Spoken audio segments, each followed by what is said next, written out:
I'm a bad motherfucker. The second leaflet. Yes, sir? You don't got to do that. It's happening whether you want it or not.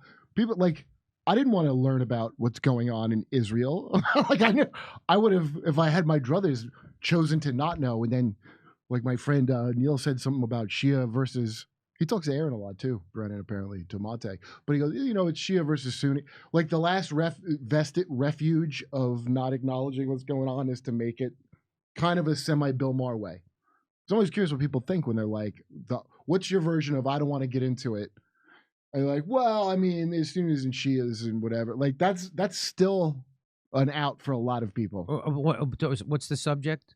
Israel versus Palestine. Israel versus Palestine. That's Zionism versus. Well, I didn't say it was a good argument. I just said it was an argument. Okay. Hey, guess what? So there's these Houthis from Yemen. By the way, they've been able to stave off an attempted slaughter or a slaughter from Saudi Arabia and the United States. And now, yeah, this is the Yemen's Houthis will not stop Red Sea attacks until Israel ends the Gaza war. So that's a big shipping lane. And so the Houthis in Yemen are... She can't believe it. Is that stuff left? Stay here. Betsy doesn't listen to me. She doesn't even turn her head. She's like a familiar now. Yeah. So Yemen Houthis will not stop Red Sea attacks until Israel ends the Gaza war. And so what they're doing is they're bombing any ship that looks like they're Israeli sponsored or bringing stuff to Israel. Israel. With no Navy, by the way, which is first time in history. And so the United States is launching a coalition, a maritime coalition, to counter attacks the rebel group says are in response to Israeli crimes in Gaza Strip. By the way, did you know, this is the fun fact.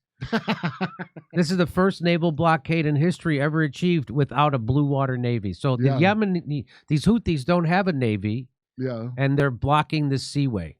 So hell, I don't even know what a blue water navy is. Ask Sagar, he knows.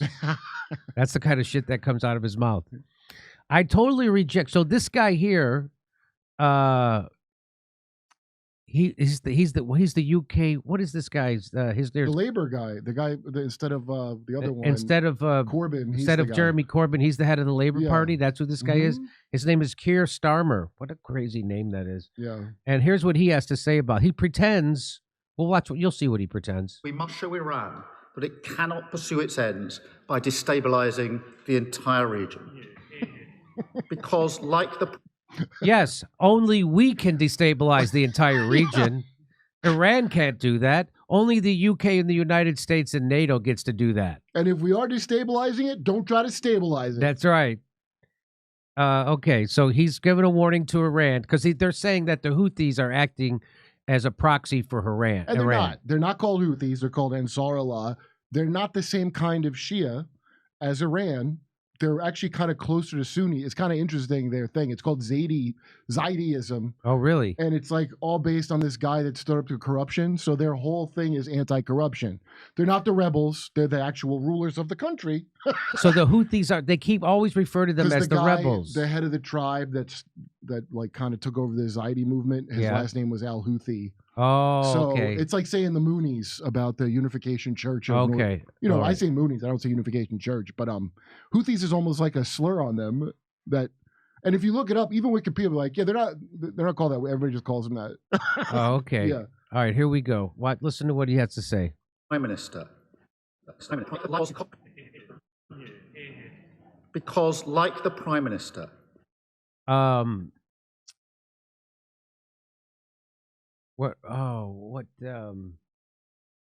too tired today to think straight. I can't. I'm have brain fog. Do you remember the original? What was the original name of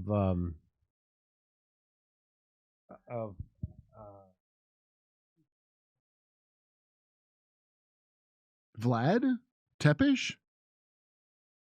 No, there's another. Vlad the name. Impaler? There's another name. The real Dracula is called Vlad Tepes. Okay. There's another name. What was that name? Anyway, this guy looks like him. Oh, Nosferatu. Nosferatu. Yeah. Did you know what is Nosferatu doing over this guy's right shoulder? He doesn't come out of his castle unless there's an emergency. Nosferatu. Okay, here we go. I totally reject the Houthi claims that attacking ships from around the world is somehow linked to the conflict in Gaza. So he says he rejects the idea that attacking ships around the world is somehow linked to the Palestinian cause. Hey, yeah, no shit. That's why they're only attacking ships in that one area to specifically blockade Israel.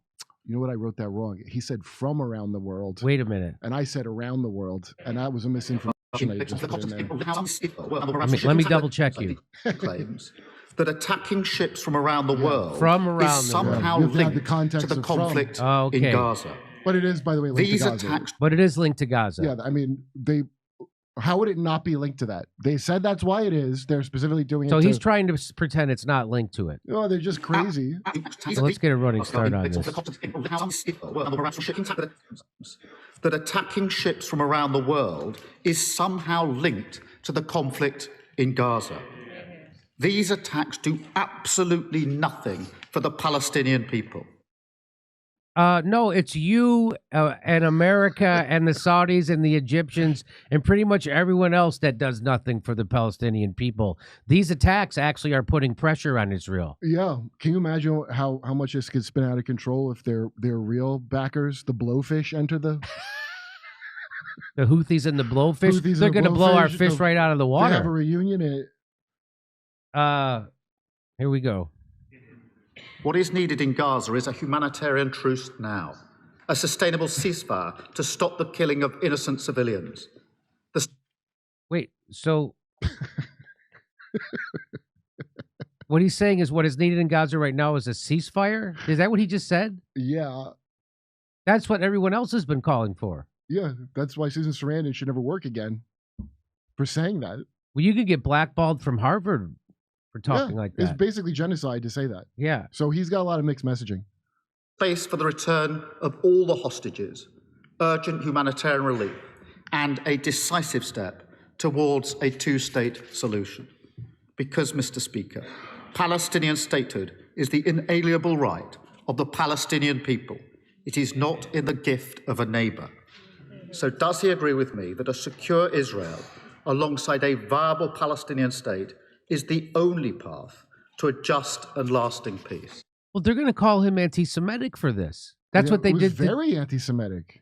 What the hell does he think he's doing? So he's literally saying the rational thing that rational people have been saying. Oh, paying lip service to a thing, and in practice, he supports making sure that thing will never happen. So that's what he's doing? Yes, he's the Keir Starmer's the pussy ass labor, whatever. I don't know. He's the establishment favorite. Yes. He's a centrist or whatever. Oh, so he's just saying shit right now. It's like I don't know if Tony Blair was a bigger pussy, I guess is all he's good for.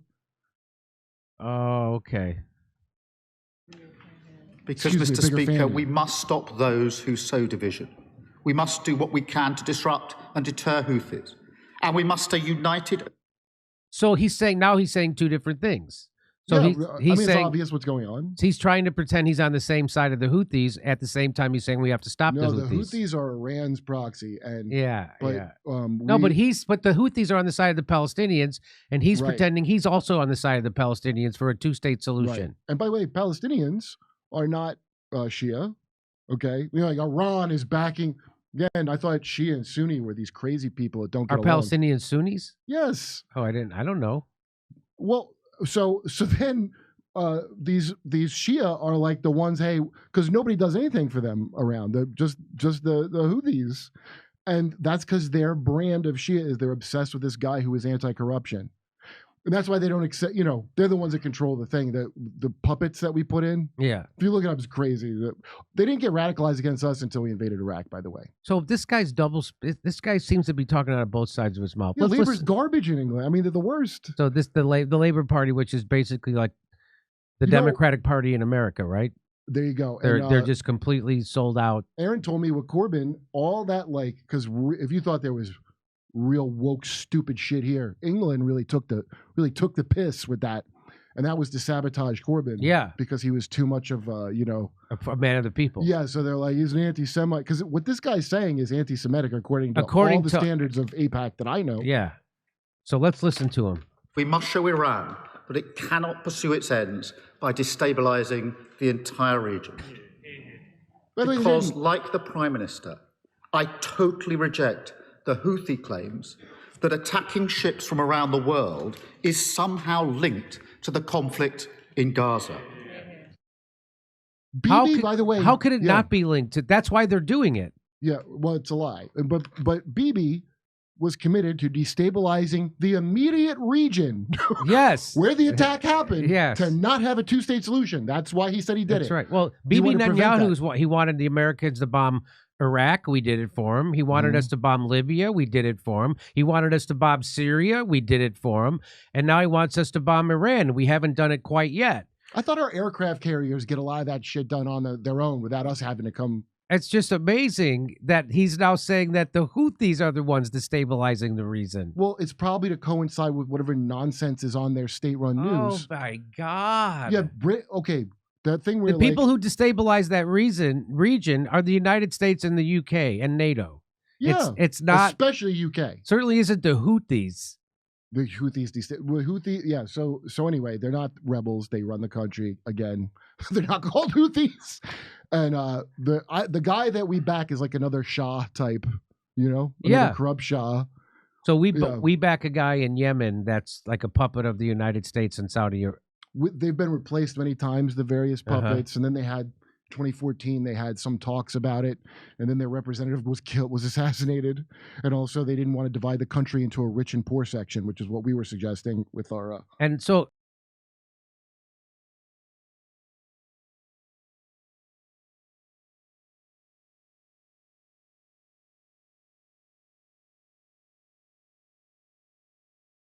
Hey, thanks for checking out our YouTube channel. Subscribe by clicking on that button down there for more AM Joy and the rest of MSNBC. And click on any of the videos right here to watch the latest interviews and highlights. And you can get more videos from MSNBC for free every day with our newsletter. Just visit